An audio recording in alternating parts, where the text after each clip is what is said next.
क्या पतंजलि ने कोई गलत काम किया? आचार्य बालकृष्ण जी ने और स्वामी रामदेव जी ने कुछ गलत किया है?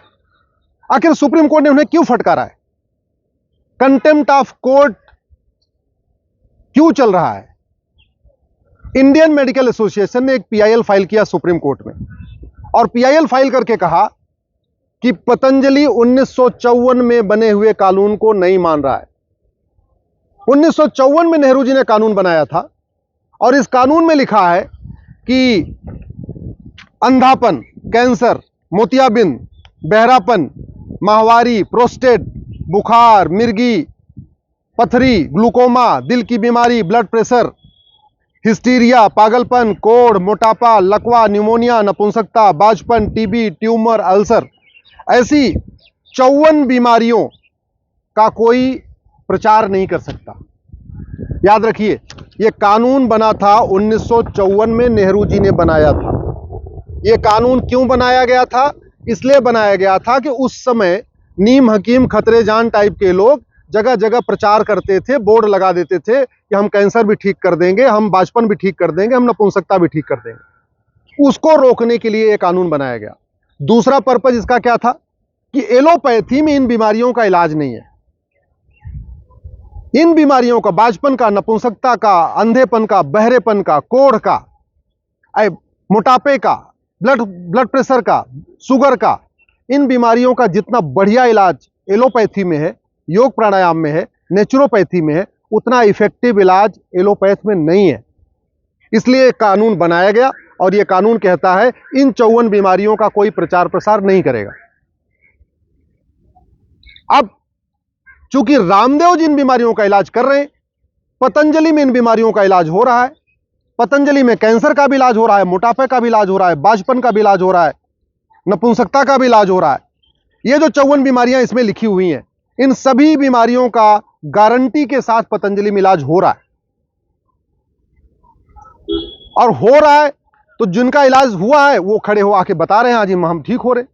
उसी बात को पतंजलि प्रचार करती है। बाबा रामदेव जी अपने कार्यक्रम में बोलते हैं कि हाँ भाई हम इसका गारंटी इलाज करते हैं, लेकिन कानून कहता है कि आप इसका प्रचार प्रसार नहीं कर सकते, इन बीमारियों के बारे में आप सार्वजनिक रूप से नहीं कह सकते हम गारंटी के साथ इलाज कर सकते। इसलिए मैं कह रहा हूं, न रामदेव जी ने कोई गलत किया है, न बालकृष्ण जी ने कोई गलत किया है, न पतंजलि ने कुछ गलत किया है। दूसरी तरफ सुप्रीम कोर्ट ने भी कुछ गलत नहीं किया, क्योंकि कानून में लिखा हुआ है कि आप इन 54 बीमारियों का प्रचार नहीं करेंगे। तो सुप्रीम कोर्ट इस कानून को पढ़ रहा है और सुप्रीम कोर्ट कह रहा है इस कानून में लिखा हुआ है, यह कानून अभी तक बदला नहीं किया, कानून अभी तक लागू है 1954 वाला, इसलिए आप प्रचार कैसे कर सकते? तो अगर आप ध्यान से देखिए तो एक तरफ सुप्रीम कोर्ट कानून को पढ़ रहा है, दूसरी तरफ रामदेव जी कह रहे हैं हम इलाज कर रहे हैं इसलिए हम इसको प्रचारित कर रहे हैं। इंडियन मेडिकल एसोसिएशन आके सुप्रीम कोर्ट में कह रहा है कि ये जी कानून का वायलेशन हो रहा है। तो आप अगर ध्यान से देखें तो लॉजिकली तीनों ठीक है। आईएमए भी कह रहा है भाई कानून में लिखा हुआ है प्रचार नहीं करना, सुप्रीम कोर्ट भी कह रहा है हाँ जी कानून में लिखा हुआ है कि आप इन 54 बीमारियों का प्रचार नहीं करेंगे, और रामदेव जी भी ठीक है क्योंकि इन 54 बीमारियों का इलाज वो कर रहे हैं, गारंटी के साथ कर रहे हैं। तो मूल कारण है ये घटिया कानून। इसलिए मैं बार बार कहता हूं, कानून जब तक नहीं बदलेगा तब तक व्यवस्था नहीं बदलेगी। रामदेव जी ने करोड़ों लोगों का इलाज किया है, करोड़ों लोग उनको सुबह आस्था पे देख के ठीक हो चुके हैं, करोड़ों लोग पतंजलि गए भी नहीं है, वो घर बैठे सुबह 5 बजे आस्था खोलते हैं, 7 साढ़े 7 तक आस्था देखते रहते हैं और कपालभाति, अनुलोम विलोम, योग प्राणायाम करते रहते हैं, उसी से अपनी बीमारी ठीक कर लेते हैं। मैंने तो देखा है कि ऐसी ऐसी बीमारियों का इलाज जहां पे एलोपैथी में कहीं है ही नहीं है। और मैं अपना उदाहरण देता हूं, मेरे पिताजी का घुटना खराब हो गया, मैंने दिल्ली एम्स में दिखाया, उन्होंने कहा घुटना ट्रांसप्लांट करना पड़ेगा। मैंने दिल्ली के राम मनोहर लोहिया हॉस्पिटल में दिखाया, उन्होंने बोला घुटना ट्रांसप्लांट करना पड़ेगा। एक बहुत बड़े दिल्ली के प्राइवेट हॉस्पिटल में दिखाया, उन्होंने कहा घुटना ट्रांसप्लांट करना पड़ेगा।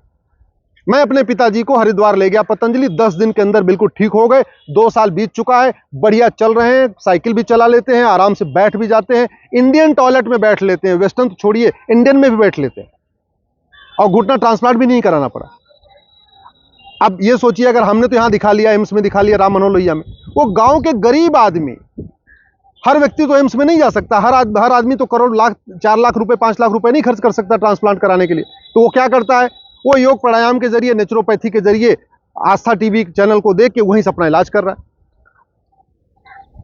दुनिया की सबसे बढ़िया जो रिसर्च सेंटर है वो पतंजलि ने खोला है। 500 से ज्यादा उनके पास रिसर्च पेपर हैं। 1200 से ज्यादा डॉक्टर पूरे देश में उनके लिए इलाज भी कर रहे हैं। सब कुछ है। और इसके बाद भी जब वो कह रहे हैं कि हाँ मैं इलाज कर लेता हूं, पेपर में ऐड दे रहे हैं कि मैं गारंटीड इलाज करता हूं, तो उनको कंटेम्प्ट ऑफ कोर्ट का नोटिस आता है। इसलिए मैं कह रहा हूं, इस कानून के खिलाफ आवाज उठाइए। और यही कानून नहीं, जो भी 25 साल से ज्यादा पुराने कानून हो सबको रिव्यू करना चाहिए। जो भी सन 2000 से पहले बने कानून हैं सबको रिव्यू करने की जरूरत है। आखिर सड़क नहीं बन सकती है, एयरपोर्ट नया बन सकता है, हर चीज का मॉडिफिकेशन हो सकता है, स्कूल नए बन सकते हैं, तो कानून नए क्यों नहीं बन सकते? हम 21वीं शताब्दी में 2024 में 2023 में ये 1954 वाला कानून क्यों लेके चल रहे हैं? 1954 में चलो मान लेते हैं उस समय रिसर्च नहीं हुआ था। 1954 में कोई ऐसा भारत में योग संस्थान नहीं था जो इन बीमारियों का इलाज करने वाला था। लेकिन आज की डेट में तो पतंजलि है और भी कई सारे योग संस्थान हैं जो नेचुरोपैथी के जरिए इन बीमारियों का इलाज करते हैं, आयुर्वेद के जरिए इन बीमारियों का इलाज करते हैं। इसके बाद अगर वो कहते हैं कि हाँ मैं इलाज कर रहा हूं तो उनको नोटिस आ रही है। और अब तो हद ये हो गई है कि Indian medical association supreme court में पीआईएल फाइल करता है और पीआई उसके बाद उसकी पिटीशन एडमिट भी होती है और बाकायदा रामदेव जी को और आचार्य बाजकी जी को बाकायदा कंटेम्प्ट ऑफ कोर्ट का मामला भी चलने लग गया। मैं आप लोगों से निवेदन करता हूं, घटिया कानूनों के खिलाफ आवाज उठाइए। ये 1954 में जो नेहरू जी ने कानून बनाया था, ये योग, नेचुरोपैथी, आयुर्वेद को खत्म करने के लिए बनाया था। अगर ये कानून नहीं बदला गया तो योग, नेचुरोपैथी का प्रचार प्रसार नहीं हो पाएगा। और इंडियन मेडिकल एसोसिएशन, नाम तो इसमें इंडियन है, एक्चुअल में ये इंडियन मेडिकल सिस्टम के बिल्कुल खिलाफ है। ये इंडियन मेडिकल एसोसिएशन नहीं, अपने आप में ये सिंथेटिक ड्रग एसोसिएशन हो चुका है।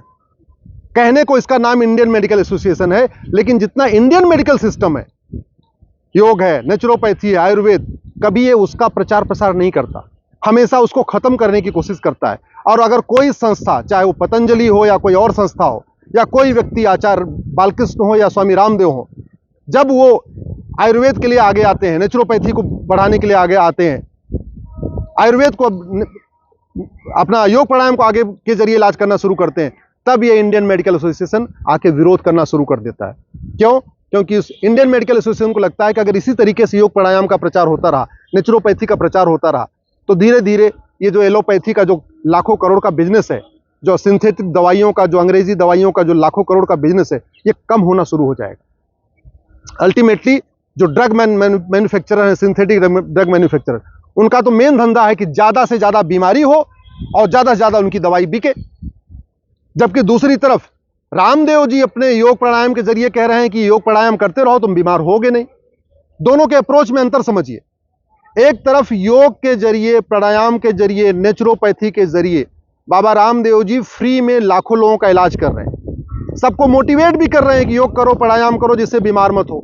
वहीं दूसरी तरफ जितनी मेडिकल कंपनियां हैं, फार्मा कंपनियां हैं, इनकी पूरी सेल्स की टीम है, इनकी मार्केटिंग की टीम है, वो चाह रही है कि ज्यादा से ज्यादा उनकी दवाइयां बिके। तो ये एक तरीके से अपने आप में ये फार्मा कंपनियों का एक बहुत बड़ा षड्यंत्र चल रहा है कि किसी भी तरीके से योग प्राणायाम को दबा दिया जाए, पतंजलि को दबा दिया जाए, बाबा रामदेव और स्वामी बालकृष्ण जी को दबा दिया जाए, और उसके बाद उनका जो चल रहा है एक तरफा खेल, एक छत्र राज जो उनका चल रहा है, वो चलता रहे। आप लोग भी इस ड्रग एक्ट के खिलाफ आवाज उठाइए, और अगर सरकार इस कानून को नहीं बदलेगी तो मैं इसको चैलेंज करूंगा। ये पूरी तरीके से भारतीय चिकित्सा व्यवस्था के खत्म करने के लिए कानून बनाया गया। मैं सभी भारत के योगाचार्यों से निवेदन करता हूं, सभी भारत में जो लोग नेचुरोपैथी के समर्थक हैं, जो लोग स्वदेशी चिकित्सा के समर्थक हैं, उन सब लोगों से निवेदन कर रहा हूं कि इस ड्रग एक्ट के खिलाफ आवाज उठाइए, इसको बदलने की मांग करिए। अगर भारत में भारतीय चिकित्सा का प्रचार प्रसार नहीं होगा, अगर भारत में योग प्राणायाम का प्रचार प्रसार नहीं होगा, तो विदेश में थोड़ी होगा। और वैसे भी जब हमारी चिकित्सा व्यवस्था इतनी बढ़िया है तो हम उसका प्रचार प्रसार क्यों ना करें। हम धनतेरस मनाते हैं, धन्वंतरी जी के जन्म दिवस पे, धन्वंतरी जी की जयंती पे धनतेरस मनाते हैं, लेकिन जब आयुर्वेद का प्रचार करने की बात हो रही है, जिन्होंने हमें भगवान धन्वंतरी ने हमें आयुर्वेद दिया, नेचुरोपैथी दिया, तो तब हमें लगातार दबाया जाता है और कहता है नहीं आपका सिस्टम ठीक नहीं है, और ये कानून कहता है आप प्रचार भी नहीं कर सकते। मेरा आपसे निवेदन है, इस कानून को बदलने के खिलाफ आवाज उठाइए। महाघटिया कानून है 1954 का। नेहरू जी ने इसको बनाया था केवल इसी काम के लिए कि भारतीय चिकित्सा व्यवस्था खत्म हो जाए और विदेशी चिकित्सा व्यवस्था, जो सिंथेटिक ड्रग वाली कंपनियां हैं, उनका यहां भारत में बोलबाला चले, उनकी दवाइयां बिकती रहे।